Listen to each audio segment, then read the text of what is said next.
How to turn off security delay in progress on iPhone. To get started, first of all go ahead and open up the Settings application on your iPhone. Once you're here, scroll down and tap on Face ID and Passcode. You'll be prompted to enter the passcode you use to unlock your device. On this page, you can manage settings for Face ID, your passcode, and other security features. Now, scroll down and tap on Stolen Device Protection. This feature adds an extra layer of security to your iPhone in case it's stolen and someone knows your passcode.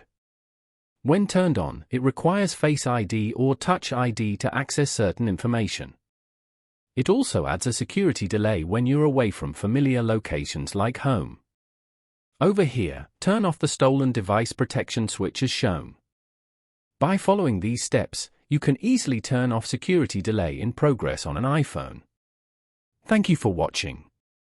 Please leave a like if this tutorial helped you, or leave a comment below if you have any questions related to the video.